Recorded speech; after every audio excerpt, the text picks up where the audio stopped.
Hace 4000 años, a orillas del Nilo, nació en la ciudad de Waset un hombre que llevaría durante los siguientes 30 años el destino de las dos tierras. Su padre había sido la comidilla de Osiris, un faraón que llevó la gloria de los dioses a la Tierra Negra, y durante su funeral, mientras su cuerpo envuelto en lino ascendía a la inmortalidad, los sumos sacerdotes esperaban de su hijo la continuación de su legado. Pero poco conscientes eran los visires del panteón egipcio, que la aventura habría acabado junto con la vida del sagrado faraón. La paz que tanto había costado forjar pendía ahora de un hilo. Y no eran solo los nubios en el sur, o los libios en el oeste, la peor amenaza para la tierra de Egipto.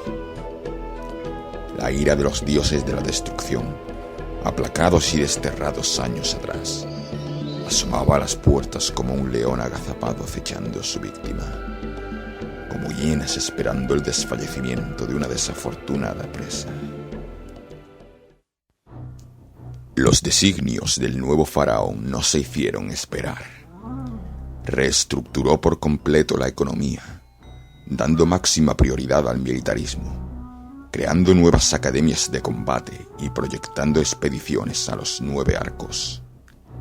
En poco tiempo, había montado una armada capaz de amenazar las costas de Chipre y el Canaán, y un ejército de tierra sin parangón. Y fue así que desde la primera catarata en el sur, hasta más allá del Sinaí en el norte, la tierra tembló bajo los carros de guerra del faraón. El cielo se oscureció por millones de flechas lanzadas por sus arqueros, y tanto el río sagrado como el mar ardieron por la furia de su flota militar. La guerra estaba totalmente desatada. Por primera vez, el glorioso ejército egipcio había tomado el control de Cirene, había subyugado a cada uno de los pueblos del mar y puesto fin a la amenaza de los beduinos. Pero, ¿a qué precio? Las hambrunas se acentuaron entre la población, los impuestos eran demasiado altos y la industria flaqueaba. Sin embargo, toda crítica era recibida por el faraón como una ofensa a la gran gloria de Egipto, siendo cada una duramente castigada. Por victorias había contado cada una de las batallas que había librado, de norte a sur, a lo largo del río Nilo. Un día se reunió con los sumos sacerdotes de los principales dioses de Egipto en aquella época, a saber, Osiris, Ra y Amón. Fue advertido entonces de que toda acción llevada a cabo tendría su repercusión en la otra vida, que los logros magistrales conseguidos por su padre le habían llevado a la gloria en el campo de cañas, pero que una vida dedicada a la cruenta guerra, dejando de lado a su pueblo y a sus dioses, podrían conducirle al más oscuro de los destinos. El faraón, enfurecido, se levantó de su silla, mandó a detener a los sacerdotes y expulsarlos de su palacio. Pero más tarde, cuando se disponía a mandar a ejecutar a esos rebeldes, fue abordado por su esposa.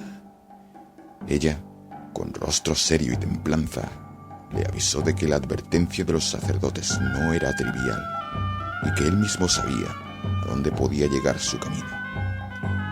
Aunque no dictó la orden de ejecución a los sumos sacerdotes, hizo caso omiso a sus advertencias y siguió recorriendo su sendero de destrucción. Hasta que llegó el día en el que recibió la noticia. Un hombre colosal, de más de 2 metros de altura, al que apodaban el gigante de ébano, había ascendido al trono de Nubia. Y su primera acción no se había hecho esperar. Tras un ataque relámpago a la fortaleza de Bugen, había conseguido tomarla, y lo que era más importante, había derribado, se rumoreaba que con sus propias manos, el obelisco de granito que señalaba la pertenencia a Egipto de aquellas tierras. Semejante afrenta fue como una flecha disparada al corazón del orgullo del faraón, quien, imbuido en furia y sin prestar oído a sus consejeros, tomó sus huestes y marchó sin demora hacia Buen. A pesar de que los consejeros militares recomendaron encarecidamente un sitio y guerra de desgaste para retomar la fortaleza, el faraón comandó personalmente a su ejército en un ataque frontal. El resultado fue devastador. Los batallones se enfrentaron a una masacre, mientras su general, que hasta entonces se había considerado una deidad, fue puesto al nivel del resto de los mortales. A duras penas consiguió huir, malherido, en su carro. En una colina en mitad del desierto, miró atrás, observando el desastre. Pero él no estaba dispuesto a aceptar la derrota. Fue entonces cuando convocó con todas sus fuerzas a Set, el dios de la guerra al que su padre había desterrado años atrás. Colmó de halagos al desafiante dios, quien no se contentó con simples cumplidos. Fue su voluntad ser el dios principal del panteón egipcio, así como apartar el culto a los otros dioses. Pero pidió algo más: el alma del aguerrido faraón. Que nunca había creído en los cuentos de vida más allá de la muerte, y solo le importaba lo terrenal, accedió sin miramientos. Y así fue como el dios de la destrucción barrió por completo al ejército nubio, otorgando al gigante de ébano una muerte atroz. Años pasaron desde aquel día, mientras el culto a Set ocupó el lugar principal de la adoración. Los antiguos dioses fueron desplazados. Egipto doblegó a todos sus enemigos de forma cruel, para mayor gloria de su faraón, a la vez que su esposa observaba los acontecimientos con recelo y advirtiéndole en más de una vez que pusiera fin a aquella locura, pero él hizo caso omiso. Hasta que un día, en una de sus tantas salidas con los carros de guerra, fue asaltado por una leona que apareció de repente. El animal simplemente se limitó a rugir, pero de tal manera que los caballos se encabritaron y comenzaron a galopar de forma incontrolada, hasta el punto en el que, eventualmente, la viga volcó junto con el faraón, golpeándose la cabeza de forma mortal. Todos los ritos funerarios se empezaron a preparar al día siguiente para llevar al faraón hasta su eterna morada, la pequeña pirámide ubicada a orillas del Nilo. Pero fue lejos del mundo sensorial nuestro, donde el destino del faraón se decidía. Una luz mística iluminó su rostro, despertándole. Miró a su alrededor. Se encontraba en una sala laberíntica. Echó a correr, cada vez con la respiración más agitada, hasta que, al doblar una esquina, llegó a un pasillo que desembocaba en una sala completamente oscura, de la que solo en algunos puntos resplandecía su pared como el oro, iluminada por 40 antorchas de un fuego inconsumible. De repente, en lo alto se encendió una nueva llama, alumbrando lo que parecía ser una balanza, y al instante siguiente, una luz cegadora blanca iluminó toda la sala. Fue entonces cuando el faraón vio ante sí la figura del mismísimo dios Osiris, con Anubis el guardián a un costado suyo, y al otro Isis, su esposa. La imponente voz del dios de los muertos retumbó en toda la sala, anunciando que había llegado la hora de su juicio. Pero ni siquiera en el más allá se doblegaría ante lo que él consideraba falsos dioses, y que solo respondía ante su dios verdadero, Set. Al terminar sus palabras, notó una poderosísima presencia tras de sí. El dios de la guerra, en todo su esplendor, hacía acto de presencia. Y fue entonces el faraón a rendirle pleitesía, como esclavo ante su amo.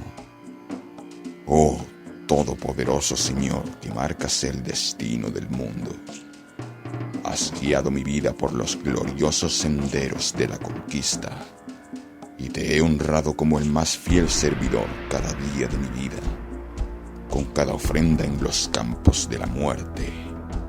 Otórgame ahora mi recompensa. La voz del dios de la destrucción sonó profunda, como si procediera del mismo centro de la tierra.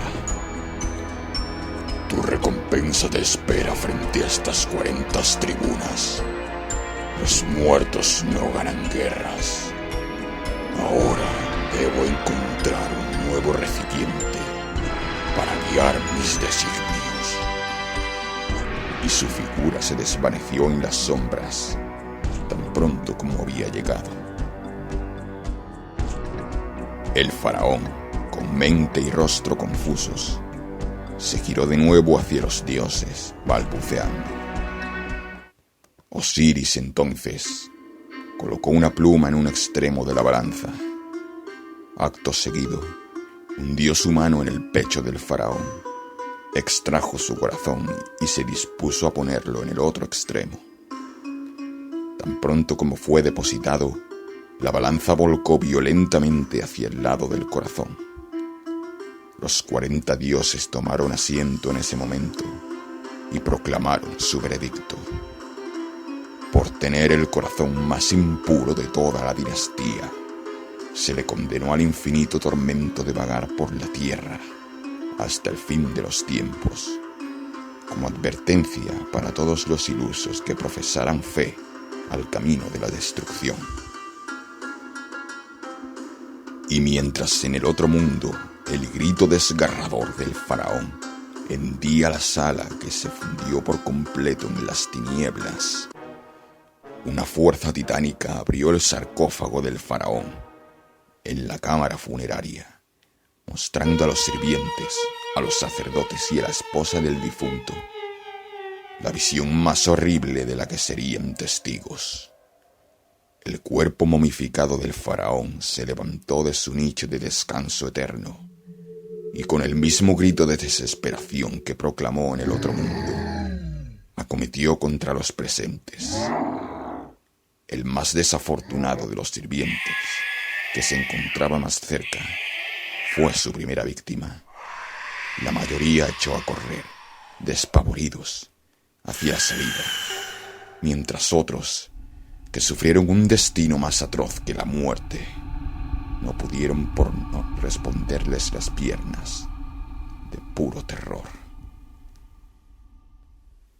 Persiguió a la comitiva hasta la misma entrada del templo, y cuando la esposa del faraón, que la cerraba, se dispuso a salir, la mano cadavérica del no muerto aferró con fuerza su tobillo, mientras exclamó con voz de ultratumba que ella compartiría su destino por toda la eternidad.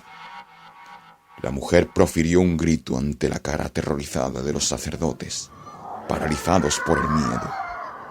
En ese instante, en pleno forcejeo, una estatua de Isis que daba la bienvenida al complejo funerario cayó sobre el antebrazo de aquel monstruo, aplastándolo y dejando un hueco por el que la luz del sol entró de forma hiriente, cegando a la criatura, mientras los sacerdotes ordenaron a todos los sirvientes y esclavos sellar la entrada con un macizo de granito puro de 30 toneladas, escribiendo sobre él el jeroglífico sagrado usado para retener a aquellos que volvían de entre los muertos.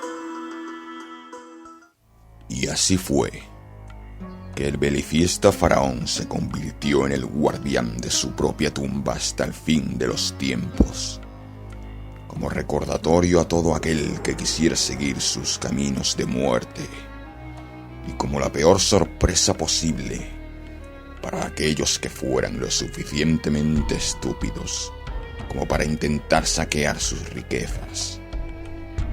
Aquellos que experimentarían un sino peor que la propia muerte, que por toda la eternidad se convertirían en vasallos de la momia.